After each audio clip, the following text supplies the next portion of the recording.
कालचा रिझल्ट उद्या बदलू शकतो.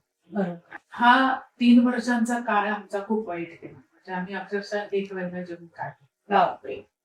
Non alcoholic liver cirrhosis detect झाला. अरे म्हणजे बापरे. आयुष्यात एक थेंब कधी दारू प्यायला नाही. होईल सगळं नीट.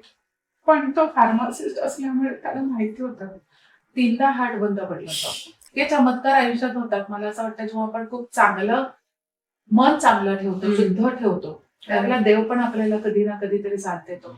तुम्हाला आयसीयू मध्ये ऍडमिट करताना इमिजिएट 50,000 भरायला लागला स्वतःच्या पायाने चालत तो घरी आला. आणि मला असं वाटतं की सामर्थ्यवान बनण्याची पहिली पायरी म्हणजे मर्मबंध. रसिक मोहिनी. नमस्कार.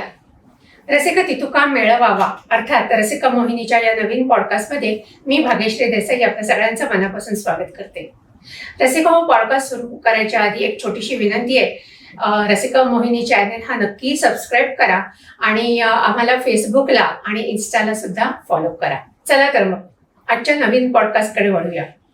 आज आपल्याकडे जी पाहुणी आलेली आहे ती म्हणजे म्हणतात ना तीची कथा तशी ती घेऊन आलेली आहे. शाळेमध्ये असताना अतिशय हुशार, खेळांमध्ये अनेक कलांमध्ये प्रावीण्य मिळवलेली, अनेक पारितोषिकं मिळवलेली. पण प्रत्येकजण आपापलं नशीब घेऊन येतं. पुढे तिच्या नशिबामध्ये इतके प्रसंग आले, खडतर आयुष्य तिला मिळालं, पण त्यातनं सुद्धा ती फिनिक्स पक्षासारखी उचलून पुन्हा वर उभी राहिलेली आहे. आणि आज तिचीच गोष्ट आपण ऐकणार आहोत. भेटूया. आजची आपली गेस्ट आहे प्रांजली गांधी. प्रांजली, तुझं रसिका मोहिनी या युट्यूब चॅनलवर मनापासून स्वागत. थँक्यू. खूप छान वाटतंय आज. खरं सांगायचं तर ह्या पॉडकास्टमुळे मी 55 वर्षांचा काळ परत एकदा जगले. जगताना ज्या जुन्या आठवणी आहेत, चांगल्या पण आहेत आणि वाईट पण आहेत, पण चांगल्या आठवणींच्या आधारावरती जे आपण उभं राहतो ते मला खरं सांगायचं तर तुझ्यामुळे परत आज ते मी आयुष्य जगले. जे काही आनंद किंवा जे काही अचिव्हमेंट्स मिळवलेल्या आहेत त्याचा मी परत एकदा अनुभव घेतला आणि त्यामुळे खूप छान वाटतं आज इथे. सो मी जी तुझी ओळख करून दिली त्याच्याच अनुषंगाने तो धागा पकडून मी विचारते की तू म्हणलीस ना शाळेत असताना तुला अनेक कलांमध्ये तू प्रावीण्य मिळवलेलं होतं, खेळांमध्ये तू प्रावीण्य मिळवलेलं होतंच, अनेक पारितोषिकं पण तुला मिळालेली होती. आणि काय असतं ना, लहान वयामध्ये आपल्याला जेव्हा एवढं मोठं यश एकदम मिळतं त्यावेळेला कुठेतरी आपलं आत्मविश्वास वाढतो, कॉन्फिडन्स लेवल आपली खूप वाढते त्या वयात सुद्धा. आणि त्याच्यानंतर तुला तुझ्या पुढच्या आयुष्यात ज्या काही अडचणींना तुला तोंड द्यावं लागलं, तर हा जो तुझा कमावलेला आत्मविश्वास होता त्याचा तुला ह्या अडचणीच्या काळामध्ये सपोर्ट मिळाला का? म्हणजे त्याच्यामुळे तू बाहेर आलीस पुढे, असं तुला वाटतं का? नक्कीच. कारण आपल्या आयुष्यात आपण आपली जडणघडण जी लहानपणापासून झालेली असते त्यावरच आपण पुढचं आयुष्य जगतो. अर्थातच नवीन जे काही आपल्याला संकट समोर येतात ती प्रत्येकाच्याच आयुष्यात अचानक आलेली असतात. त्याच्यामुळे जसं आपण खेळताना आपण प्रसंग समोरचा माणूस त्या पद्धतीने खेळलेले आपण फक्त अंदाज घेऊ शकतो, पण आपण त्या क्षणी प्रसंगावधान राखून आपल्याला जे खेळायला लागतं त्याचं हे पुढच्या संकटांमुळे आपल्याला क्षणभरासाठी आपण खचतो, पण त्याच्यानंतर काय करावं हे प्रेझेन्स ऑफ माइंड डेव्हलप होऊन जातं. आणि त्याच्यामुळे येणारी सगळी संकट की आजचा दिवस जसं आपण मॅच खेळताना आजचा दिवस आपण प्रत्येक टीमचं, जसं आपण क्रिकेटचं जर घेतलं तर एकदम फायनल पर्यंत पोहोचत नाही, टप्प्याटप्प्यामध्ये आपण पुढे जातो. आज एखाद्या टीम बरोबर हारलो तरी उद्या आपल्याला जिंकायचा चान्स असतो आणि तो चान्स आपण जर आज केलेल्या चुका परत उद्या करायच्या नाहीयेत. आणि कुठे चुकलो आणि म्हणून आपण हारलो हे जर आपण लक्षात घेतलं तर आपण यश नक्की मिळवू शकतो.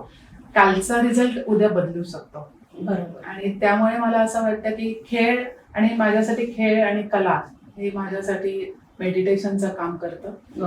कारण आपण जेव्हा आपले छंद जोपासतो त्यावेळेला आपण तो काळ आपण आपल्या आनंदासाठी जेव्हा घालवतो तेव्हा मन स्थिर होतं आणि स्थिर मन जेव्हा होतं तेव्हा आपण सगळ्या चहूबाजूने आपण विचार करू शकतो.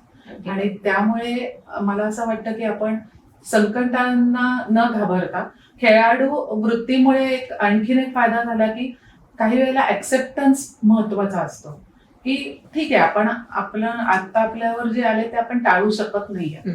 तो ऍक्सेप्टन्स जेव्हा येतो त्याच्यानंतर त्याच्यातून मार्ग कसा काढायचा आहे हा विचार करण्याची वृत्ती येते. बरोबर. आणि सगळ्यात महत्वाचं मी म्हणेल की लंगडी आणि खो खो ह्याच्यामध्ये मी म्हणजे नॅशनल प्लेअर होते. त्याच्यामुळे लंगडी एक पायावरती जेव्हा आपण बॅलन्स करतो, आज अनुप गेल्यानंतर हा जो बॅलन्स करायचा आहे तो एका पायावरती आधी आपल्याला डगमगतो आपण, आणि त्याच्यानंतर जेव्हा आपण बॅलन्स करायला शिकतो त्यावेळेला पुढची ध्येय आपण साध्य करायचा प्रयत्न करतो असं मला वाटतं. छान. आता तू अनुपजींचा विषयच काढलास तर त्याचे निमित्त मला विचारायचंय, अनुपजी म्हणजे प्रेक्षकांकरता तिचे मिस्टर, तर अनुपजी आता हयात नाहीयेत, पण केव्हाही तू त्यांच्याविषयी खूप प्रेमाने आणि खूप आदराने नेहमी त्यांचा उल्लेख करतेस. तर मला सांग, ते म्हणजे तुझे फक्त पती नाही तर तुझ्या आयुष्यामध्ये सर्वार्थाने एक सपोर्ट, एक मोठा आधार होता. आणि म्हणजे हा जो तुमचा एकत्र प्रवास काही काळ होता त्याच्याविषयी आम्हाला थोडक्यात ऐकायला आवडेल. माझा आणि अनुपचा प्रवास, मी अनुप म्हणेल कारण त्याला कधी आवाजावं बोललेला आवडला नाही. तो म्हणायचा की नातं हे नेहमी मैत्रीसारखं असावं, नवरा बायकोचं असू दे किंवा कुठले, कारण त्याच्यामध्ये शेअरिंग येतं आणि जजमेंट येत नाही. बरोबर. आणि त्यामुळे त्याला आवाजावं बोलण्यापेक्षा त्याचं म्हणणं असायचं की मला कधीही आवाजावं बोलून जो रिस्पेक्ट देतेस त्याच्यापेक्षा आपल्यातलं सामंजस्य वाढवूयात आणि जेणेकरून पुढचं आयुष्य. त्यामुळे मी आज अनुपला अरे तुरेच मी म्हणेल, कारण की जे त्याला आवडलं तेच 15व्या वर्षापासून 51व्या वर्षापर्यंतचा आमचा असं प्रवास. अरे वा. Love marriage. 15व्या वर्षी 15व्या वर्षी प्रपोज केलं. ओळख होती. आम्ही नातेवाईक होतो. त्याच्यामुळे एका लग्नामध्ये त्यांनी मला प्रपोज केलं.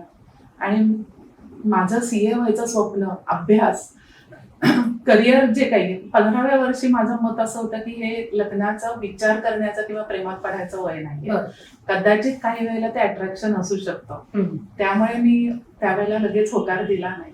त्यावेळेला त्याचं म्हणणं होतं, मला ते खूप भावलं आणि त्याचा आयुष्यातही नेहमीच फायदा होतो हे माझ्या लक्षात आलं की व्यक्त व्हा.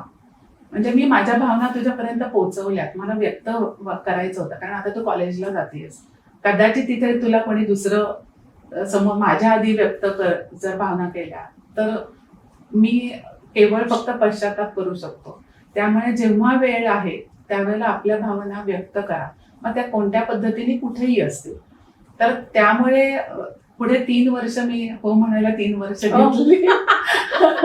आणि पण त्याचं एक वाक्य नेहमी होतं की हो म्हण किंवा नाही म्हण, तो तुझा निर्णय आहे, तुला मी लादणार नाही, पण मी तुझ्याशिवाय लग्न करणार नाही, हा माझा निर्णय. किती छान. आणि माझे वडील किंवा आई नेहमी मला हे असंच म्हणायचे की जो आपल्यावर प्रेम करतो तो आपल्यासाठी कायम उभा राहतो. म्हणजे एक पाठिंबा म्हणून देण्यासाठी असू देत किंवा प्रत्येक संकट असेल किंवा आपल्या चुका सुद्धा पोटात घेत किंवा आपल्याला त्याच्यातनं समजून घे. त्यामुळे आपण ज्याच्यावर प्रेम करतो त्यापेक्षा जो आपल्यावर खूप प्रेम करतो तो आपला सहचारी असावा.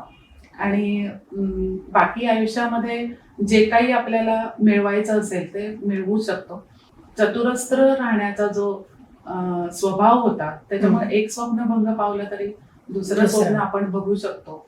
आणि ह्याच्यामध्ये मला अनुपने साथ दिली. त्याच्यानंतर आम्ही 93 साली म्हणजे मी लग्न होऊन मुंबई मुलुंडवासी झाले. त्यानंतर बॉम्बलास्टची मालिका सुरू झाल्यावर आम्ही परत पुण्यात आलो.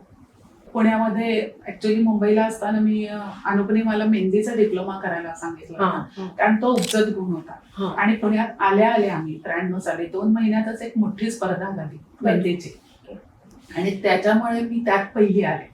त्या काळातलं जे 3,500 म्हणजे खूप मोठी गोष्ट होती, ज्याच्यामध्ये 2-3 महिने घर चालायचं. त्याच्यामुळे मला मेहंदीचे क्लासेस वगैरे सगळे सुरू झाले. लहानपण पुण्यात गेलेलं असल्यामुळे ओळखी होते आणि तिथून माझा तो प्रवास सुरू झाला. त्याच्यानंतर अनुपने गिफ्ट आर्टिकल्स जे आमचं दुकानात होतं ते गिफ्ट आर्टिकल्स आम्ही सप्लाय करायला अनुप सायकलवरती सगळीकडे फिरायचा होलसेल मार्केटमध्ये. बरं. आठवड्यातून 2-2, 3-3 वेळेला तो मुंबईला कधी कधी सीझनला रोज मुंबईला जायचा. ओझं खांद्यावर घेऊन यायचा, काळे निळे पट्टे व्हायचे त्याचे. हो. पण भांडवल कमी होतं त्याच्यामुळे आपण एकदम स्टॉक करू शकत नव्हतो. कधी कधी वडिलांच्या 2 व्हीलरवरती माल द्यायचा आणि मी मग मेहंदीचे क्लासेस, मी सिरॅमिक एम्बॉयसिंग वगैरे मी शाळेत कॉलेजमध्ये असल्यापासून केलेलं होतं. त्यामुळे मी त्याचे दिवे करून प्रदर्शनात विकायला चालू केले. हा 3 वर्षांचा काळ आमचा खूप वाईट गेला. म्हणजे आम्ही अक्षरशः एक वेळेला जेवण काढले. बापरे. पण जिद्द होती की जर कष्ट करत राहिलो तर आपण ह्याच्यातून नक्कीच बाहेर येऊ. आणि एकमेकांची साथ आणि त्याचबरोबर माझे आई वडील आणि भाऊ भक्कम पाठिंबा होता. ते महत्वाचं आहे. आणि म्हणजे एक छोटासा 1 सेकंदात किस्सा सांगते की माझ्या वडिलांनी मला सांगितलं होतं आम्हाला दोघांना की काही झालं तर रात्री घरी यायचं, एकदा तरी दिवसातून आमच्या घरी यायचं, भेटायचं, दिवसभरात काय केलंय काय नाही जरा गप्पा करू. पण त्यांचा हेतू मला नंतर आम्हाला लक्षात यायला लागला की आम्ही एकदा जे जेवतोय तिथे गेले की थोडंफार आम्ही खाऊ. त्यामुळे मग थोडंसं लाजल्यासारखं झालं म्हणून एकच दिवस आम्ही गेलो नाही. आणि वडील माझे घरी आल्यानंतर आईला विचारलं की काय म्हणजे येऊन गेले का प्रांजली अनुप. तर आईने सांगितलं नाही आज त्यांना जरा जमणार नाही. त्यांना लक्षात आलं कारण शेवटी मी त्यांची मुलगी आहे, माझा स्वभाव त्यांना चांगला म्हणते. त्यांनी डबा भरला आणि सहकार नगरवरून दत्तवाडीला रात्री 9:30 वाजता पोहोचले. आणि मला म्हणाले पटकन वाढायला घे, मला खूप भूक लागली, आपण तिघी जेवू. आणि मग मात्र त्यानंतर वडील गेले तरी मी तो म्हणजे त्यांची इच्छा होती ती पूर्ण करत राहिलो. आणि आम्हाला दोघांनाही जॉईंट फॅमिली आवडणार आहे, आम्ही दोघंही. त्याच्यामुळे आम्हाला दोघं जेव्हा राहायला प्रवास चालू केल्यानंतर पण ह्यासाठी एक खूप छान अनुपनी एक ह्याच्यावरती तोडगा काढलेला होता की आम्ही दिवसभर किती दमलो तरी आम्ही रात्री थोडा वेळ तरी कॅरम नाही तर चेस खेळायचो. बरं. त्याचं म्हणजे की एक मेडिटेशन जे म्हणजे ते अनुप प्रचंड त्याच्यामध्ये म्हणजे मास्टर होता. त्यांनी मला ते शिकवलं. मला म्हणायचं की खेळत राहायचं, समोरच्याच विचार काय आहेत ते त्यातून आपल्याला कळतात आणि माणसं वाचायला शिक म्हणाले. आणि त्यामुळे ते वाचन जे चालू केलं, मला पुस्तक वाचायची आवड आहे म्हणजे छंद आहे तो माझा, पण माणसं वाचता वाचणं स्किल आहे ते. आणि त्यामुळे असं झालं की त्याच्यात खरं तर त्याच्या मला गुरु म्हणून जे शिकवलं त्यामुळे पुढे मी महापौर चषक 1997 साली कॅरम मध्ये मी महापौर चषक म्हणजे छंद म्हणून जोपासता जेव्हा आपण त्याच्यामध्ये शिरतो त्यावेळेला आपण काही अचीव्ह करू शकतो हे इनडायरेक्टली खरं तर. आणि त्यावेळेला त्यालाही ते मिळवता आलं असतं. पण त्याचं म्हणणं होतं की तू पुढे जा, मला तुझ्या बरोबर आहे. आणि खरं तर आम्ही गुजराती म्हणजे जैन, आमच्यामध्ये बायकांना नेहमीच चूल मुलं आणि तेच तुमचं म्हणजे तुम्ही कितीही शिका. आणि ह्याच्या विरुद्ध अनुप होता. किती छान. त्याचं म्हणणं कायम असायचं की करिअर करत राहा, घरकाम आपल्याला बाहेर पण आपण घेऊन खाऊ शकतो आणि ते करायचंच आहे. कारण माझं पॅशन होतं कुकिंग, त्याच्यामुळे मला म्हणायचं तुला जेव्हा वेळ मिळेल तेव्हा तू ते करून देतेसच, माझ्या आवडीचं सगळं करताय. पण त्याही पलीकडे आयुष्य आहे आणि तुझ्यात ते पोटेन्शियल आहे. आणि मग मला सांग म्हणजे इतकं तुमचं सामंजस्यही होतंच याच्यामध्ये, पण मग एकदम जेव्हा त्यांची तब्येत बिघडली ते काय झालं एकदम? ह्या सगळ्यामध्ये हा सगळा प्रवास करताना मूल न होण्याची एक सल मनात होती. आणि त्याच्यामध्ये आम्हाला काहीच खरं तर खंत काय असायची की मी पार्लरला गेल्यानंतर क्लायंट्सला नेहमीचा एक प्रश्न असायचा की घर आणि मुलांचं सांभाळून कसं मॅनेज करता. आणि त्यावेळेला हात थपकायचा माझा आणि काम सरायतासारखं चोख व्हायचं. पण आतमध्ये तो प्रश्न स्वतःला प्रश्नाचं उत्तर विचारत राहायची आणि तो प्रश्नाचं उत्तर घरी घेऊन जायची. आणि डिप्रेशन मध्ये जाताना डॉक्टर म्हणायचे की तुमच्यात दोष नाहीये त्यामुळे उपचार कशावर करायचे. आणि ह्या डिप्रेशन मध्ये म्हणजे सेकंड टाइम जेव्हा CAचा करता येत नाहीये, अनुपकी सीए ह्या वेळेला एकदा जेव्हा डिप्रेशनमध्ये मी गेले त्यावेळेला अनुपनीच मला ह्याच्यातून बाहेर काढलं होतं.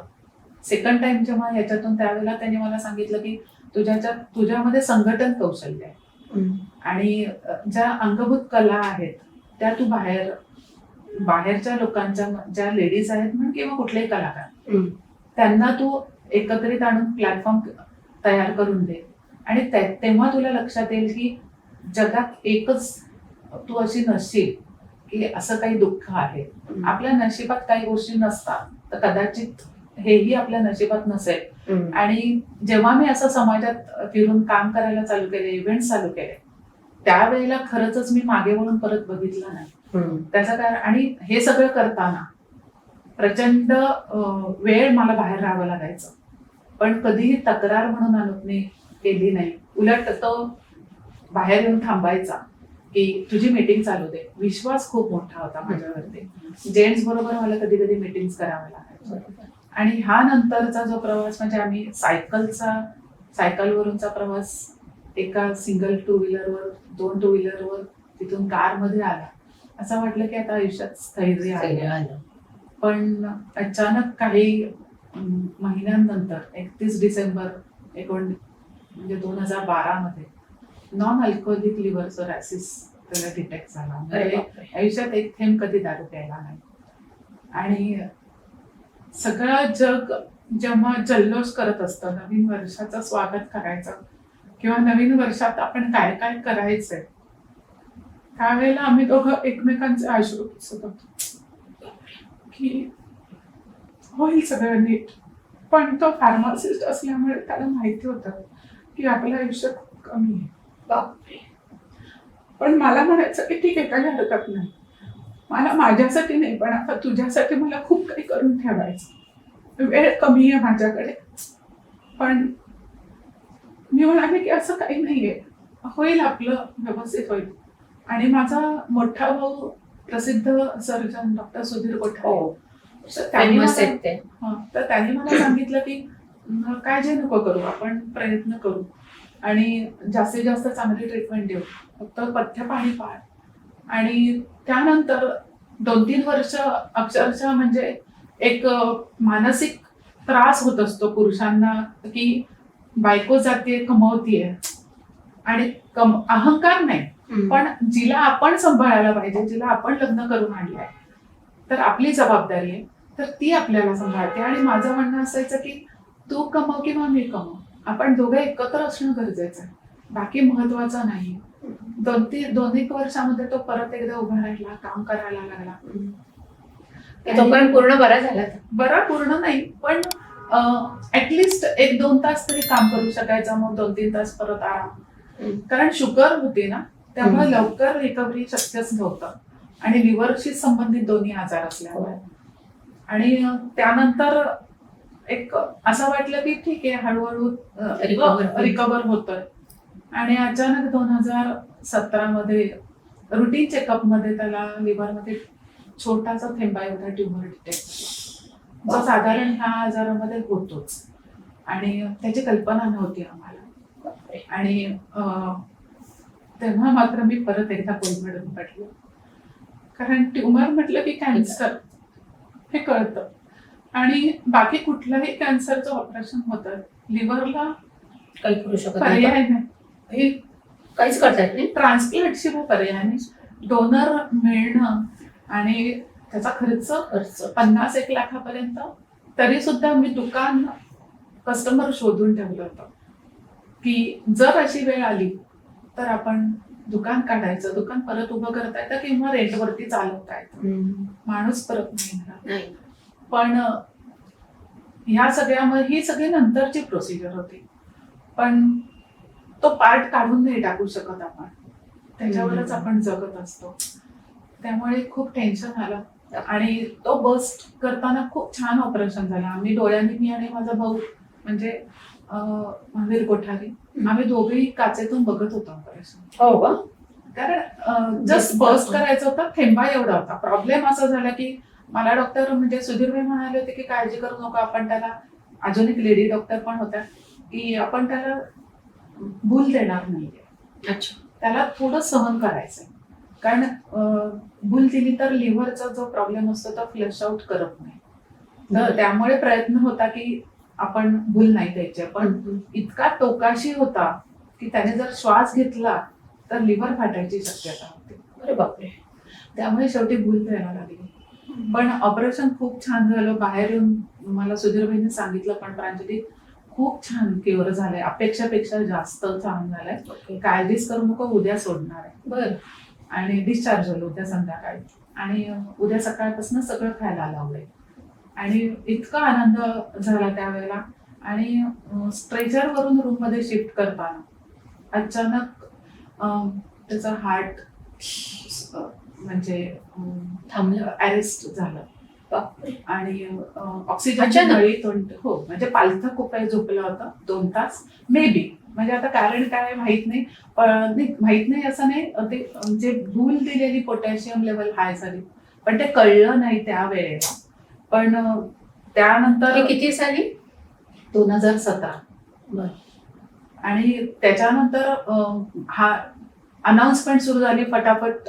ब्लॅकआउट, त्यांनी पडदे बंद करून आम्हाला आतलं काही दिसेना. 10 मिनिट काही समजत नव्हतं, गोंधळ काय चाललाय कळत नव्हतं. आणि भाऊ माझं म्हणजे सुधीरभाई आणि भैया दोघं जण कॉफी प्यायला गेले होते. ते तिथून कॅन्टीन मधनं पळत पळत अनाउन्समेंट ऐकून आले. आणि ऍक्च्युली हे सगळं मला नंतर कळलं की काय झालं होतं.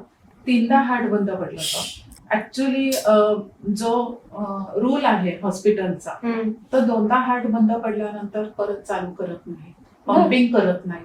त्याचं कारण आहे की कुठले ना कुठले पार्ट डॅमेज होतात. आणि काही वेळेला म्हणजे म्हणतो तसं की लोळा गोळा माणूस राहतो, त्याच्यामुळे तसं आयुष्य देण्यापेक्षा डॉक्टरांचा तो रूल आहे. पण भाऊ आतमध्ये असल्यामुळे तो म्हणाला याला बीपीचा त्रास नाहीये, मी ही रिस्क नाही घेणार. त्यांनी 1000 बुक्क्या ऑलमोस्ट मारल्या. आणि 5 मिनिट हार्ट तिसऱ्यांदा बंद होतं. आणि ते अचानक चालू झाल्यानंतर त्याला इमिजिएट आयसीयू मध्ये शिफ्ट केलं. सुरू झाला हार्ट चालू झालं. ओके. आयसीयू मध्ये शिफ्ट केलं, पेसमेकर बसवायचं. पण एक चमत्कार आहे ह्याच्यामध्ये की जेव्हा बाउन्सर्स असतात, असा सिरियस पेशंट झाल्यानंतर, त्याला लिफ्ट मधनं वर नेताना आम्हाला आत घेतलं नाही. लिफ्ट मध्ये मी आणि माझा भैया फटाफट 2 मजले लिफ्ट मधून ते वर यायच्या आधी मी पोहोचलो होतो. आम्ही दोघंही साईबाबा भक्त, जैन धर्म फॉलो करतो, सगळं करतो देवाचं, पण आम्ही साईबाबा अनुभव पण आहे. तर माझ्या हातात कितीशी उदी येईल की ती प्लास्टिकची हे फोडून आपण त्यातनं, मला भैया म्हणाला काय पाहिजे तुला. म्हटलं काही नाही, ही उदी त्याला जिथं टच करता येईल तिथे लाव. आणि खोटं वाटेल हे लोकांना, कदाचित अतिशयोक्ती वाटेल, पण त्यांनी इथे हात जस्ट फिरवला कारण बाउन्सर्स उभे राहू देत नव्हते. पण मळवट भरल्यासारखी ती उदी लागली, कणभराची घेतलेली मळवट भरल्यासारखी लागली. आणि तिथून पुढे आतमध्ये गेल्यानंतर पेसमेकर आलेला, आखून झालेलं, कट करायला घेतलेलं. आणि अचानक त्याचा जेव्हा किमोचा जो डोस टाकायचा असतो आधी, तर तो डोस टाकताना त्याचं हार्ट ज्यांनी 2D इको केलेलं होतं. अचानक ते डॉक्टर खरं तर सहकार नगरला केलेलं आणि ते नोबल हॉस्पिटल हडपसरला, अचानक समोर व्हेंटिलेटर लावलेलं असताना सुद्धा अनुपला ओळखणं हा एक चमत्कार. कारण 2D इको करताना माणूस कॉम्प्युटरकडे बघतो आणि माणसाच्या पेशंटच्या चेहऱ्याकडे कितपत बघेल, आणि 2 महिने आधी केलेलं कितपत लक्षात राहील. रोज हजारो शेकडो लोक. त्यांनी सांगितलं की ह्याला हार्ट ओके आहे, कारण शोधा म्हणे, हे कशामुळे हार्ट बंद पडलाय. मग सुधीरभाई म्हणाले, ते प्रसाद शहा आमचे रिलेटिव्ह आणि प्रसाद सुधीरभाईंचा खूप चांगला मित्र, तर हार्ट स्पेशलिस्ट, त्यांचं ते पुन्हा हॉस्पिटलला अटॅच, त्यांचं स्वतःचं क्लिनिक टिळक रोडला, आणि आम्ही होतो हडपसरला. त्यांनी नर्सला सांगितलं की पटकन सर्च कर, ते त्यांना बोलव. ते म्हणाले त्यांचा आज ते इथे उद्या येतील. त्यांचा आज वारच नाहीये, आज गुरुवार आहे, ते उद्या येतील शुक्रवारी. सुधीरभाई हात थरथरत्या हाताने नंबर चेक करायला लागले. नंबर सापडेच ना, कारण तेही घाबरले होते. आणि अचानक समोरून प्रसाद शहा, वार नसताना तिथे येणं. आणि ते म्हणाले, अरे सुधीर काय, तू काय करतोयस इथे. ते म्हणाले, अरे असं असं. ते म्हणाले की हा म्हणजे हे इतके चमत्कार आयुष्यात होतात. मला असं वाटतं जेव्हा आपण खूप चांगलं मन चांगलं ठेवतो, शुद्ध ठेवतो, त्यावेळेला देव पण आपल्याला कधी ना कधीतरी साथ देतो. आणि त्यावेळेला त्यांनी सांगितलं की हा स्टुडंट माझा आहे, 2D इको केलेला. याने जर सांगितलं असेल की ह्याला हार्टचा प्रॉब्लेम नाही, तर डोळे झाकून मी विश्वास ठेवणार. म्हणजे रिपोर्ट इतका त्याचा क्लिअर. आणि मग काय ट्रीटमेंट केली असं विचारल्यावर म्हणे पोटॅशियम लेवल चेक करायची 9.5 झालेली होती. म्हणजे आपली नॉर्मल 4-4.5 असते. वाढलं तर हा म्हणजे 9.5 झाल्यामुळे हार्ट बंदच पडणार, अरेस्टच होणार. हो. आणि झटक्यात औषधं दिली, पेसमेकर दिला, सगळं दिलं. 24 तास सुधीरबाईंनी सांगितलं 1% तुझ्याकडे. देवाची प्रार्थना, 99% मी माझे प्रयत्न. डॉक्टर म्हणून मी प्रयत्न करेल, पण मला असं वाटतं की देवदूतासारखा तो तिसऱ्यांदा जे हार्ट चालू करावा लागला, तर माझ्यासाठी कायम भाऊ तर आहेच, पण मी माझ्यासाठी तो देवदूत आहे. हो. बाहेर आतमध्ये तो आणि बाहेर माझा दुसरा भाऊ, की खरं. जो माझ्या पाठीशी खंबीरपणे काळजी करू नको, सगळं व्यवस्थित होईल म्हणणारा. आणि पैशांच्या शिवाय कुठलाच खेळ होत नाही. तुम्हाला ICU मध्ये ऍडमिट करताना इमिजिएट 50,000 भरायला लगेच लागणार. भरायला. आणि हे सगळं करताना हे जे 24 तास दिलेत, त्या 24 तासामध्ये मी बाबांना म्हणजे साईबाबांना एवढंच म्हणाले, जसा त्याला त्याच्या पायावर आज चालत नेलाय तसाच त्याला बाहेर पाठवा. बाकी कुठले, कारण 1% चान्समध्ये खूप चान्सेस होते की ब्रेन डेड होऊ शकत होता, हो. कुठले Complications पॅरलाइज होऊ होऊ शकत होता, शकतात. इथपासून पॅरलाइज होऊ शकत होता. तर सुधीरभाई म्हणाले की फक्त ब्रेन डेड होऊ नये एवढंच बास, बाकी काही असेल तर मी परदेशात नेऊन त्याच्यावर ट्रीटमेंट करून आहे, त्याची काळजी करू नको. फक्त 24 तास त्याला बेशुद्ध ठेवलं होतं. तो 24 तास मी बाबांना म्हणाले की 24 तास तुमचे, 1% तुमचा. तुम्ही चमत्कार तुम्ही करा, तो 1% तुम्हाला खूप झाला चमत्कार दाखवायला. आणि 8व्या दिवशी स्वतःच्या पायाने चालत तो घरी आला. मिरॅकल. Seriously miracle. म्हणजे हा शब्द अनुपला न ओळखणारे डॉक्टर हॉस्पिटल मधले शोधत यायचे की गांधी पेशंट कुठे आहे, आणि त्याच्या खांद्यावर हात ठेवायचं. God is great, just miracle. आणि त्यावेळेला म्हणजे आपल्यालाही कळतं की खरंच काय स्थिती होती. आणि सुधीरबाईंनी तर अनुपला जेव्हा डिस्चार्ज करताना सांगितलं, आत्ताच्या काळातली ही सती सावित्री, तिला वरती जागा मिळून नाही दिली आणि तिच्या पुण्याईमुळे तू परत खाली आलायस, एवढंच लक्षात ठेव कायम. आणि तो म्हणाला ती आहे म्हणूनच मी आहे. आणि ह्याची मला पूर्ण जाणीव आहे की ती जेवढी माझी काळजी घेते तेवढी कदाचित मी पण घेऊ शकणार नसतो. आणि आणखीन एक मिरॅकल असं झालं होतं की त्याचा पूर्ण शुगर गेलेली होती. ह्याच म्हणजे जे लिव्हरचं केअर केलेलं होतं, शुगर गेली म्हणजे 2 वेळचा इन्शुलिन, 1 वेळची गोळी पूर्ण बंद. आणि त्याचं लिव्हर पूर्ण रेडिश म्हणजे झाल्यामुळे पिंक जो नॉर्मल असतो. आणि पण मग एकदम कसे काय केले नंतर, म्हणजे हो ते काय झालं त्याच्यामुळे ह्याच्यात बरोबर 4 वर्षानंतर 4 वर्ष गेली. 4 वर्ष गेली म्हणजे लॉकडाऊन मध्ये म्हणजे ते एकदम फिट झाले. ज्याला 10 मिनिट उभं राहता येत नव्हतं तो मस्त क्रिकेट खेळायला लागला. अरे वा. आणि ते पण क्रिकेट लीग खेळायला लागला. इतकी एनर्जी आली त्याला. पण असं लॉकडाऊन सुरू झाल्यानंतर माझा पार्लर बंद आणि अनुपला काम बंद करायला लावलं. कारण जर करोना झाला तर वाचवू शकणार नाही. कारण की जरी लिव्हर क्युअर जरी झाला तरी तो वीकच राहतो. त्यामुळे ते म्हणाले करोना जाऊ देत, मग परत काम करू. त्यामुळे दोघंही घरात. आणि ह्या सिच्युएशन मध्ये त्याला एकदा खूप धाप लागली म्हणून अचानक धाप लागली म्हणून ऍडमिट करायला लागलं डायरेक्ट ICU मध्ये. बापरे. आणि 3-4 दिवसामध्ये निदान काहीच झालं नाही, सगळेच रिपोर्ट नॉर्मल. अंदाज पंचे एक गोळी चालू केली आणि त्याच्यामध्ये त्याची धाप कमी झाली. आणि परत एक 7-8 महिने गेले आणि एक पोस्ट व्हायरल इन्फेक्शनमुळे फेशियल पॅरलाइज टेम्पररी होतं. आणि ते त्याला झाल्यानंतर मात्र तो खरंच खचला. कारण आमच्या लग्नाच्या वेळेला सगळेजण त्याला म्हणायचे की तू इतका गोरा, म्हणजे तो प्रचंड गोरा होता, सुंदर हँडसम, केस एकदम त्याचे सिल्की. आणि लिव्हरचा त्रास सुरू झाल्यावरती चेहरा काळवंडला, रंग बदलला, केसाचं टेक्स्चर गेलं.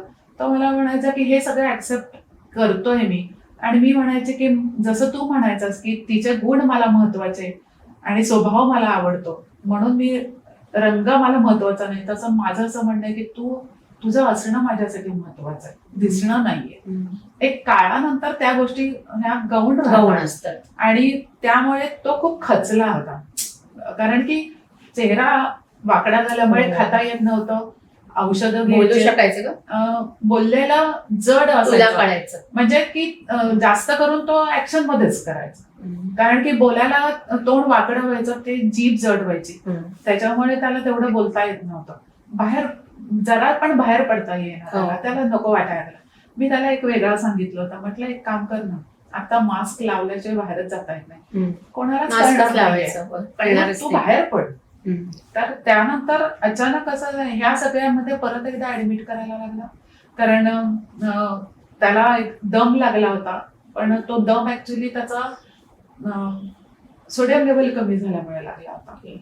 दम लागला म्हणण्यापेक्षा त्याचं ग्लानी खूप आलेली होती आणि कळेना की कशामुळे, म्हणून रिस्क नको म्हणून अँब्युलन्स मधून आयसीयू मध्ये ऍडमिट करावं लागलं. चेक केलं सगळं, आधी करोनासाठी 24 तास वेगळं ठेवावं लागलं. रिपोर्ट नॉर्मल येईपर्यंत दोघांनाही टेन्शन होतं. मी पुन्हा हॉस्पिटलला खाली वेटिंग रूम मध्ये, रूम पण नाही, बाहेरचा जो वेटिंग एरिया आहे तिथे थांबले होते, कारण जोपर्यंत कळत नाही तोपर्यंत मला आधी देत नव्हते, कारण मला जर करोना त्याला असेल तर मला असू शकतो. आणि भाऊ म्हणाला होता घरी चल, पण म्हटलं तुम्हालाही घरात कोणालाच, म्हणजे आई आहे, भाऊ भाऊजे पोरं कोणालाच व्हायला नको, म्हणून मी तिथे खाली. हे 24 तास खूप वाईट गेले आणि त्यावेळेला स्टिरॉइड्स जे द्यायला लागले त्याच्यामुळे लिव्हर थोडा अजून वीक झाला. आणि परत एक 3-1 आठवडे झाले डिस्चार्ज झाल्यानंतर, तर हळूहळू त्याचा चेहरा नीट व्हायला लागला. पण त्यावेळेला कळलं नाही की जेवण का जात नाहीये, तर असं वाटायचं की स्टिरॉइड्स मुळे ऍसिडिटी होते म्हणून जात नाहीये. मग ऍसिडिटी साठीचं औषध सुरू झालं, टॉनिक सुरू झालं, असं 3 आठवडे गेले. आणि माझं काय व्हायचं, मी पार्लर नुकतंच चालू झालं होतं सेकंड फेज नंतर थोड्या वेळासाठी, तर मला असं वाटायचं की आता तरी कमवायला पाहिजे. कार विकून आम्ही, म्हणजे 2 कार मधली 1 कार विकून आम्ही तो कार चालू केला, जगत होतो म्हणजे करोनाचा. आणि त्यानंतर जेवण का एकदा मी असं, मला तो असं ऍक्टिंग करायचा की आय एम ओके, म्हणजे तू जा, कारण मी दारापर्यंत गेलेली परत आत यायची, तर तो म्हणायचा असं करून नाही चालणार. पण एकदा मी घरी आले पार्लर मधनं आणि तो पूर्ण, म्हणजे मी त्याला हलवून उठवते तरी त्याला समजत नव्हतं, आणि ग्लानी इतकी ग्लानी होती की मग मला असं वाटलं की नाही हा असा का झोपतोय. म्हटलं उठ, आणि आपल्यासाठी तुला दूध केळ शिकरण आवडतं ना, तर ते खाता येईल, तर उठतोस का, ते घेऊन ये. म्हणजे मला असं वाटत होतं त्या निमित्ताने बाहेर जाईल. आणि त्यांनी उठल्यानंतर फक्त एकच, म्हणजे मी 3 गोष्टी आणायला सांगितलं, पण त्यांनी रिपीट केलं, केळी आणायचे, केळी आणायच्यात आणि केळी आणायच्यात. त्यामुळे माझ्या लक्षात आलं सोडियम लेवल खाली गेले. आणि मग मी भावाला फोन केला आणि इमिजिएट ऍडमिट केलं. आणि चेकिंग मध्ये कळलं की काय नाही, ठीक आहे, मग काय वेळ आहे, सलाईन मधनं औषधं देऊन होईल ओके.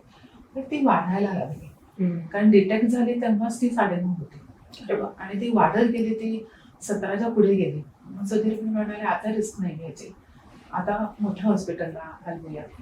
आणि तिथे गेल्यानंतर का वेळ कमी येत नाहीये म्हणून बाकीच्या बऱ्याच टेस्ट केल्यानंतर कळलं की प्लेटलेट्स खूप खाली जात आहेत.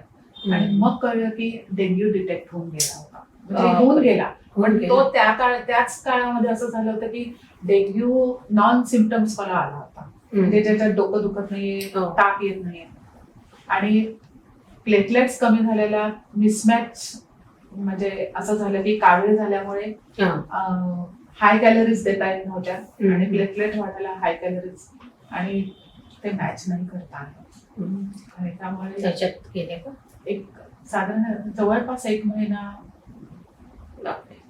ट्राय केला, पण नाही करता आलं. फक्त शेवटच्या क्षणापर्यंत त्याने माझा आवाज विसरला नाही. म्हणजे अगदी शनिवारी सकाळी 28ला गेले तर 27ला सकाळी आम्ही 10 पर्यंत एकत्र बसून गप्पा मारत आम्ही खात होतो. 3दा डॉक्टर म्हणाले होते की डिस्चार्ज. आणि आम्ही एकदा तर असं झालं की त्यांनी सगळं, आता मी तुझ्याच हातचं घरी गेले की तुझ्याच हातचं खाणार नाही, मला आता काही खायचं नाही, बॅगा बिगा भरून बसली. आणि डॉक्टर म्हणाले 1 दिवस थांबव, आणि ते परत डिस्चार्ज झालाच नाही.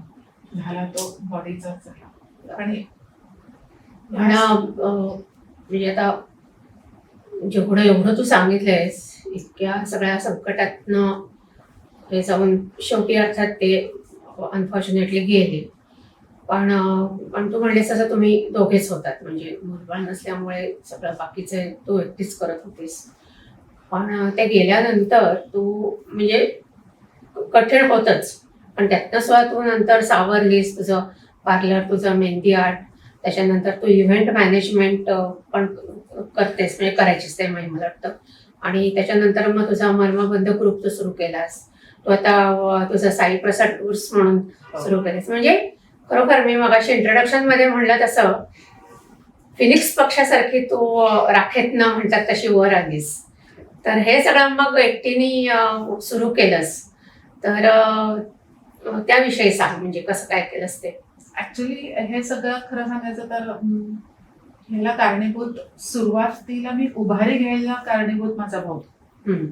कारण महाराष्ट्रांची साथ होती हे चांगले पहिल्यापासून. साथ होती, आणि साथ म्हणजे दुबळी करणारी साथ नाहीये, तुम्हाला स्ट्रॉंग बनवणारी साथ आहे.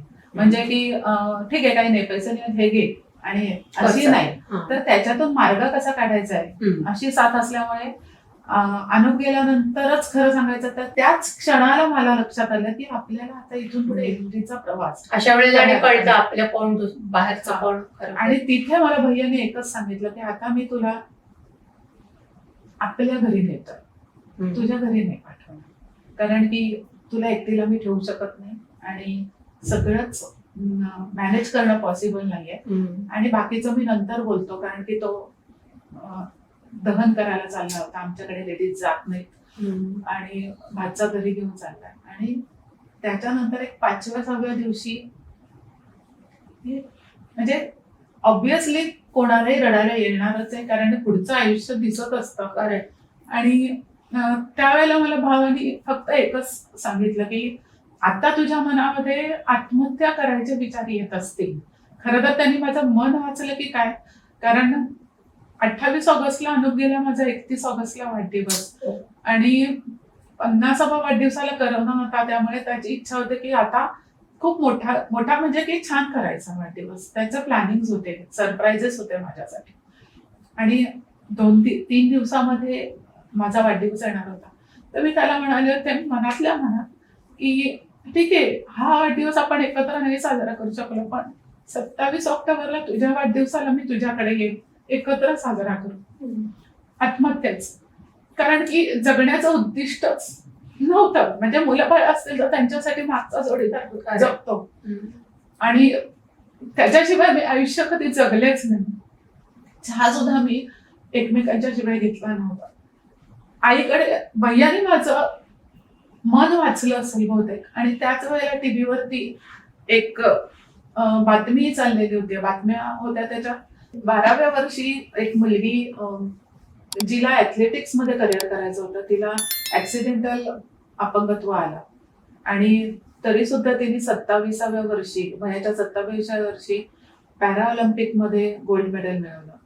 तर मला भैयाने सांगितलं की आत्महत्या केलीस तर तात्पुरता मला कदाचित दुःख वाटेल, पण सामान्य काम करणारी माझी बहीण नाहीच आहे. कायम पहिल्यापासून तू जे लोक नॉर्मल करत नाही, म्हणजे नॉर्मली जे करतात त्याच्यामध्ये काहीतरी वेगळं तू कायम करत आलेस, असामान्यत्व तुझ्यातलं दाखवलंस तर मला जास्त आनंद होईल. ह्या मुलीसारखा जिने 12व्या वर्षी आयुष्यात जगलेली नसताना सुद्धा तिच्यासारख्या लोकांच्यासाठी एक आदर्श निर्माण केला, तर तू सुद्धा असंच काहीतरी करशील तुझ्यासारख्या लोकांच्यासाठी, तर मला अभिमान वाटेल आणि ती माझी खरी बहीण वाटेल.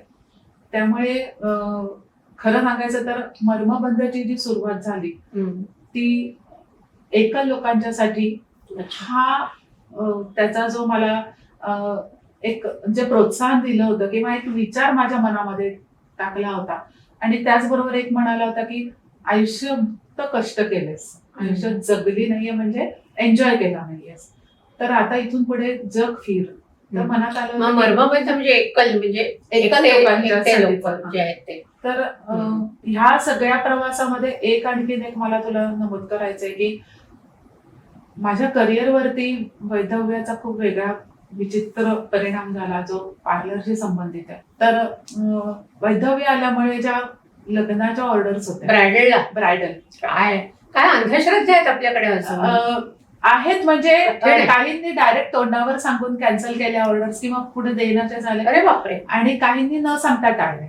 काय आणि मला माझं उभं राहायचंय म्हटलं तर काहीतरी आपलं करिअर असं आता काय आपला समाज कधी यातनं बाहेर पडणार आहे, काय चाललंय. रसिक प्रेक्षकांना सांगायला आवडेल की ही मैत्रीण जी आहे आपली ती एक व्यक्ती म्हणून खूप वरच्या लेवलवरती आहे. आणि खरंच सांगते कारण की फक्त आधुनिक काळाप्रमाणे तुम्ही जगा असं न सांगता ते अवलंबलेलं आहे तिने. आणि तिने मला एकदा असंच तिच्या मुलीच्या लग्नासाठी फोन केला की अगं प्रांजली तू मेहंदीच्या ऑर्डर्स घेतेस का आणि साधारण आपल्याला इतक्या तारखेला. तर मी तिला म्हणायला गेले की कारण अनुभव जो आलेला होता की बायकांनी ऑर्डर काढून घेतलेला म्हणून मी तुला म्हणाले की अगं मी विधवा आहे माझ्याकडून नको मेहंदी काढूस. आणि तू म्हणाले की सो व्हॉट मी हे काही मानत नाही आणि आता तर तूच मेहंदी काढणार आणि बाकी मला काही सांगायचं नाही या तारखा राखीव ठेव. म्हणजे की तो इनडायरेक्टली तो विषय स्टॉप केला. आणि मला असं वाटतं की फक्त आधुनिक विचारांचं न म्हणता तर तू स्वतः अंगीकारते आणि तुझ्याबरोबर आमच्यामध्ये पण ती पॉझिटिव्ह एनर्जी देते की तुम्ही पण कसं एक आयडॉल पर्सन आहेस तू माझ्यासाठी. आणि अजून एक शाळेतली माझी मैत्रीण श्वेता म्हणून तर ती संजनाच्या पाठोपाठ तिच्या मुलाचं लग्न होतं. एकुलता एक मुलगा, मुलगी नाही काही नाही. आणि तिने मला सांगितलं की मी तिला विचारलं तर काही मदत करायची का तर ते म्हणाले अगं अंतरपाठ आणायचंय प्रांजू. तर मी म्हणाले की अगं अंतरपाठ मला नको सांगू आणायला. म्हणजे माझ्यासाठी असं होतं की तो त्याचा शुभ ह्याचा आहे तो अनुभव जो बाकीचा होता म्हणून आपण घाबरतो ना. तर ते म्हणाले का नाही आणायचंय. तर मी थोडक्यात तिला सांगितलं. मला म्हणाले आता तर तूच आणायचं. तोच नुसतं ते नाही तिने मला अंतरपाठ डेकोरेशन करायला पासून त्याच्यासाठीच जे काही मेहंदी असेल तिच्या हातावर मेहंदी असेल थोडासा त्याला एक ग्रूम म्हणून एक थोडा टचअप जो करावा लागतो तो. आणि अगदी नवीन सुनेला घरी आणतानाच्या ज्या पायघड्या घालायच्या त्या सुद्धा तूच घालायच्या. मी म्हणाले अगं तर ते म्हणाले अगं नाही कारण की एक मावशी म्हणून तू जेवढ्या प्रेमाने करशील तेवढं दुसरं कोणीच नाही. अगदी बरोबर आहे आणि अगदी छानच केलं. आणि रसिक प्रेक्षकांना मला हे सांगायचंय असल्या अंधश्रद्धांवर आपण कोणीही विश्वास ठेवता कामा नये. काहीही होत नाही असं विधवा अमुक तमुक हे सगळ्या भ्रामक कल्पना आहेत. जसं जर माणूस चांगला असेल तर त्यांनी केलेली प्रत्येक गोष्ट ही चांगलीच होते जसं प्रांजलीच्या बाबतीत आहे. मला एक नेहमी सगळ्यांना विचारावं असं वाटतं ह्या समाजाला की तुम्ही जे म्हणजे सवाष्ण म्हणून जो गजरा माळता तो ओवला कोणी आहे हे बघताय का. कळतं का तुम्हाला ते. किंवा देवीला जे कुंकू वाहता किंवा तुम्ही जे लिहिता ते कुंकू बनवलंय कोणी हे तुम्हाला कळतंय का. अनामिक हात असतात आपलं काहीच माहित नसतं. ही कला आहे. कला म्हणून एक आपण करिअर म्हणून ह्याच्याकडे बघितलं पाहिजे. मगाशी जे आपण बोलत होतो ते तुझं साई प्रसाद टूर्स आणि मर्मबंध तर ह्याची सुरुवात कशी झाली मुळात. कुठल्याही आपण नव्याने काही चालू करायला घेतो त्यावेळेला त्या कल्पना येण्यासाठी आधी आपल्याला काही एक घटना घडलेल्या असतात. तर मला असं वाटतं की जसं तुलाही माहितीच आहे की अनुप गेल्यानंतर असताना तर केलेलंच आहे पण नंतरही माझे फॅमिली म्हणजे आई दोन्ही मोठे भाऊ माझे म्हणजे डॉक्टर सुधीर कोठारी आणि महावीर कोठारी आणि दोन्ही भाभी माझी ताई भाचे भाच्या आणि त्याच्यानंतर आता आलेली सून सुद्धा म्हणजे त्यांचं मला खूप पाठिंबा. म्हणजे जसं आपण लहानपणी सायकल शिकत असतो त्यावेळेला आपल्याला पूर्ण बॅलन्स होईपर्यंत आपल्याला त्यांचा पाठिंबा देतात. हळूहळू ते एक हात आपण जेव्हा बॅलन्स करायला शिकतो त्यावेळेला एक हात काढून घेतात. आपल्यालाही कळत असतं आपण मागे वळून बघताना ते सांगतात मी आहे. तर मला असं वाटतं की ही माझी सगळी फॅमिली जी माझ्या पाठीशी आहे. पण जेव्हा आपल्याला बॅलन्स करायला मी पूर्ण पुढे एकटी सुरू केलं, त्यावेळेला जसं माझ्या सगळ्यांना माहिती आहे की करोनामुळे पार्लर टोटली 1.5-2 वर्ष बंद होतं आणि अनुपलाही काम बंद होतं. त्यामुळे आणि त्याच टाइम पिरियडमध्ये अनुप गेला, म्हणजे हो सेकंड फेज नंतर. हो ना. त्यामुळे आर्थिकदृष्ट्या मी ऑलरेडी बॅकफुटला गेलेली होते. पण ह्याचा अर्थ असा नसतो की आपण परत उभं राहणार नाही किंवा बरोबर. कमावणार नाही. बरोबर. पण त्याच दरम्यान काही लोकांनी मला जज केलं, म्हणजे अंडर एस्टिमेट केलं, की आर्थिक स्थितीवरून असेल किंवा चुकीच्या अफवा पसरवल्या गेल्या माझ्याबद्दलच्या. Okay. कारण अर्धवट वयामध्ये आपण विधवा झाल्यानंतर एका स्त्रीला जे काही समाजात फेस करायला लागतं, कारण मी इव्हेंट्स घ्यायचे म्हटलं तर मला जेंट्स बरोबर मीटिंग्स करायला लागतात. त्या आपण अगदी ओपनली मोठ्या रेस्टॉरंट म्हणजे गजबजलेल्या ठिकाणी जरी आपण घेतलं तरी आता ज्या नजरा बदललेल्या असतात की ही कोणाबरोबर मीटिंग करते, जे मी आधीही करत होते, पण आत्ताची स्थिती बदललेली होती. त्याचबरोबर काहींनी माझ्याबरोबर हळूहळू कॉन्टॅक्ट कमी केले. तर त्यावेळेला म्हणजे मी म्हणेल की परत एकदा माझा बॅलन्स जायला लागला, कारण असं वाटत होतं की हे आपले आहेत सगळे, म्हणजे आपले फ्रेंड्स आहेत, आपले म्हणणारे आपण ज्यांना म्हणतो तेच आपल्याला जेव्हा जज करायला लागतात किंवा त्यांच्या बरोबरीने अनोळखी लोक करतात. तर मला असं वाटतं की जेव्हा मी स्वाभिमानाने जगतेय, जे काही आहे ते कष्टाने, आपण 12वी पासून मी कष्ट म्हणजे काम करते, तर पार्लर आज ना उद्या मी परत एकदा कमावणार आहे, परत एकदा मी त्या स्थितीत येणार आहे. आपण कुणाकडे मागायला गेलेलो नसतो. स्वाभिमानाने जगताना जेव्हा आपल्यावर अपमान आपला होतो, तर मला असं वाटतं की खचून न जाता आपण अधिक कार्यशील बनावं, कारण अधिक कार्यशीलता ही आपल्याला सामर्थ्यवान बनवते. आणि मला असं वाटतं की सामर्थ्यवान बनण्याची पहिली पायरी म्हणजे मर्मबंध. अरे वा.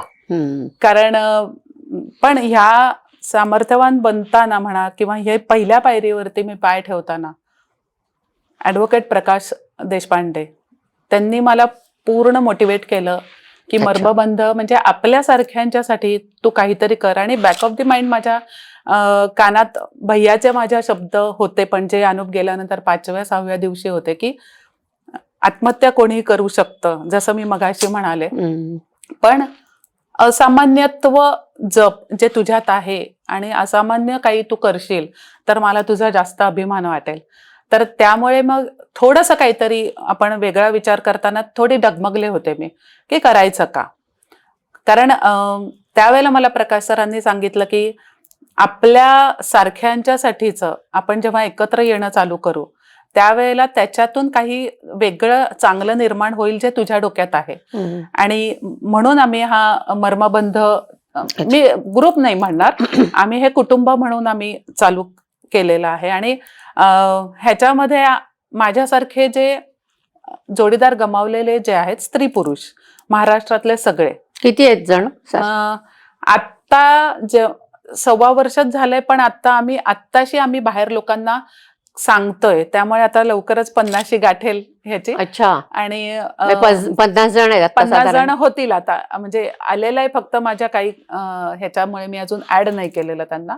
पण सुरुवात आम्ही फक्त 6 लोकांच्या पासून केली होती. ओके. आणि त्याच्यानंतर आम्ही ह्याच्यात फक्त एकत्र येणं, चांगले दर्जेदार कार्यक्रम बघायला जातो, नाटक सिनेमा असेल किंवा आम्ही छान खायला पण, अगदी भेळ सुद्धा खायला जातो. पण ह्याच्याच बरोबर आम्ही हळूहळू पिकनिक चालू केल्या, ट्रिप्स चालू केल्या आणि ते सगळ्यांना आवडायला लागलं. जे 6 लोक होते ते आपल्याबरोबर आपल्या ओळखीचे जे जोडीदार गेलेल्यांना त्यांना आणायला लागले. असं करता करता तो आमचं मोठं व्हायला लागलं, कुटुंब वाढायला लागलं. 54व्या वर्षापासूनचे आता माझ्या कुटुंबामध्ये 85 वर्षापर्यंतचे स्त्री पुरुष आहेत आणि तेवढ्याच एनर्जीनी एन्जॉय करायला येतात. तर ह्या सगळ्या ह्याच्यामध्ये प्रकाश सर मला म्हणाले की तुझ्या ज्या क्वालिटीज आहेत की जे प्रत्येकाच्या छोट्या छोट्या गोष्टी तू लक्षात ठेवते, म्हणजे शुगर आहे, काय आवडतं खायला, काय नाही आवडत, किंवा जस्ट खाली उतरायचंय तर गाडीतून उतरताना पटकन हात देतेस, तर श्री साई म्हणजे टूर्स अँड ट्रॅव्हल्स का नाही चालू करत. तर त्यांनी सजेस्ट केलं. त्यांनी नुसतं सजेस्ट नाही केलं, तर त्यांचा मला पूर्ण काय म्हणूयात Financially. की स्वतःही त्याच्यामध्ये मला सहकार्य करतात, म्हणजे नुसतंच सजेस्ट करून बाजूला नाही येत, तर ते पूर्णपणे Involve आहेत सक्रिय त्याच्यामध्ये. इन्व्हॉल्व आहेत. हम्म. आणि गायडन्स खूप छान, कारण की त्यांना जवळपास 55-56 वर्षांचा अनुभव आहे. हम्म. आणि त्याच्यामुळे हे खरं तर छान, म्हणजे मला असं वाटतं की ही दुसरी पायरी श्री साई प्रसाद टूर्स अँड ट्रॅव्हल्स. आणि ह्या मागून बघताना भाऊ आणि सगळीच फॅमिली, त्यांना आनंद आहे. आनंद आहे. म्हणजे हे जे करतेय, म्हणजे मला असं म्हणायचं की लांबून बघताना त्यांना आनंद आहे. आणि हा जो माझं हे जे कुटुंब माझं आता वाढायला लागलंय, त्याच्यामुळे कदाचित अजून पुढे जाऊन काही अजून वेगळं आपण करू शकू हम्म. असं वाटतंय. आणि सगळ्यात महत्वाचं असं आहे की सुरुवातीला आम्ही फक्त ओळखीच्यांच्यामध्ये हे चालू केलेलं होतं. आणि जसजसं लोक वाढायला लागल्यावरती प्रकाश सर मला म्हणाले की का सोशल मीडियावर टाकत नाहीयेस, फक्त ओळखीच्या लोकांच्या पुरतं हे कुटुंब न ठेवता असे कितीतरी समाजात आहेत की ज्यांना ह्याची गरज आहे किंवा त्यांना माहिती नाहीये. कारण आपण ह्याचे कुठली शुल्क आकारलं जात नाही हो. आपल्या ह्या कुटुंबात येताना. जेव्हा केव्हा ते कार्यक्रमाला ज्या काही येतील, प्रत्येक कार्यक्रम शक्य नसतं, तर जिथं कुठे येतील त्यावेळेचं जे शेअरिंग आहे त्याच्यासाठी आहे.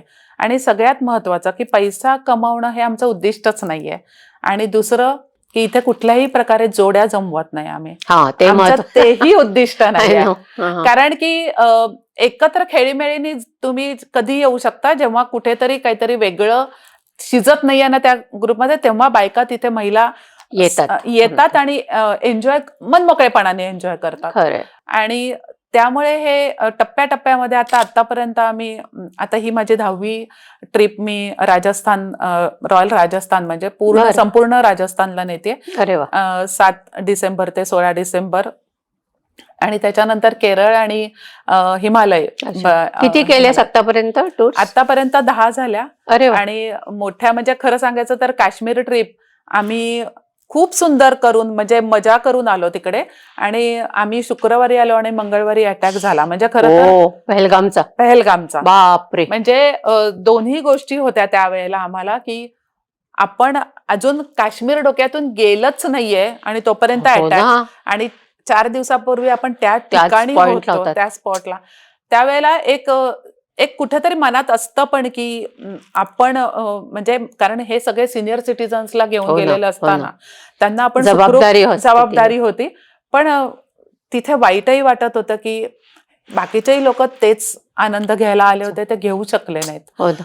पण आमचं टूर्स चालू करतो आम्ही त्यावेळेला एक गोष्ट आम्ही अगदी, म्हणजे 2-3 गोष्टी महत्वाच्या ज्या असतात, त्यातली पहिली आहे ती आरामदायक प्रवास आणि निवास. हो. म्हणजे की निवास काय, सिनियर सिटीजनना तेच लागतं ना. हायजीन गरजेचं आहे. आणि विमानाचा प्रवास केल्यावरती आपले दिवस वाचतात. बरोबर. ते दिवस आम्ही पुढे, म्हणजे 7 दिवसाची ट्रिप नॉर्मली काढत असतील तर आम्ही 10 दिवसाची करतो. की उठलं, गाडीत बसा, चला चला पळा. तसं नाही. 2-3 दिवसांनी आपण नंतर कंटाळतो. हो. तसं होऊ नये म्हणून. दुसरं ह्याच्यामध्ये की कमीत कमी खर्च, म्हणजे मर्मबंध तर आम्ही शेअरिंग मध्ये जातो, म्हणजे त्याच्यामध्ये आपण कुठल्याही एक्स्ट्राचे पैसे घेत नाही. आणि बाकीच्यांच्याकडूनही आपण इतके नॉमिनल एक्स्ट्रा घेतो. त्यानंतर आपण तिकडचं पारंपरिक खाद्य भ्रमंती करतो. त्याच्यामुळे काय होतं की तिकडचं त्या वातावरणाशी आपण समरस होऊन जातो. नाहीतर आपण इथूनच केटरिंग नेलं, मग इकडचेच पोहे, इकडचेच उपमा, असं नको. बरोबर. आणि तिकडची संस्कृती पण त्यामुळे आपल्याला कळते.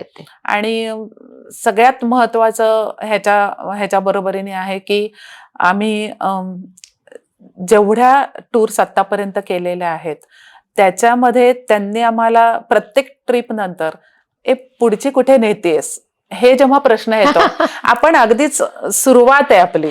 आणि त्यामध्ये आणि बरेचसे पर्यटक त्याच्यामध्ये रिपीट होतात.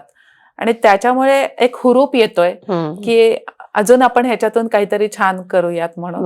मला तुला शेवटचा प्रश्न तोच विचारायचा आहे की तुझ्या बाबतीत जसं झालं तसं अनेक स्त्रियांच्या बाबतीत होत असेल की काय नशिबाची साथ नसेल किंवा आयुष्यामध्ये अनेक संकटांना त्या सामोऱ्या गेलेल्या आहेत आणि त्यातूनही उभारी घेऊन त्या नवीन आयुष्य जगण्याचा प्रयत्न करतायत.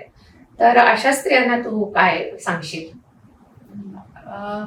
मी नक्कीच, माझ्या भावाने जे मला उदाहरण दिलेलं होतं त्याप्रमाणे जसं मी ते अंगीकारलंय, तर मला असं वाटतं की ठीक आहे की 1-2 दिवस तुम्हाला खचल्यासारखं 1-2 दिवस का, जेव्हा जेव्हा आठवण येईल त्या वेळेला आपण खचल्यासारखं होतोच. पण जसं आपल्या आयुष्यात ज्या मौल्यवान गोष्टी असतात त्याचा आपण एक चांगल्या गोष्टी घडलेल्या. चांगल्या आठवणी असतात, चांगल्या घडलेल्या गोष्टी असतात बरोबर. किंवा आपल्या जोडीदाराबरोबरच्या आठवणी असतात, खरंय. तर तो एक वेगळा कप्पा ठेवा जो आपल्यासाठी पाहिजे. आणि जेव्हा जसं लॉकर उघडताना आपण कोणासमोर उघडत नाही, तसा तो जो आठवणींचा कप्पा आहे ना, तो फक्त स्वतःपुरता उघडा आणि मनसोक्त त्या आठवणी बाहेर काढून, चांगल्या असतील वाईट असतील, त्याच्याबरोबर डोळेही रिते करून घ्या.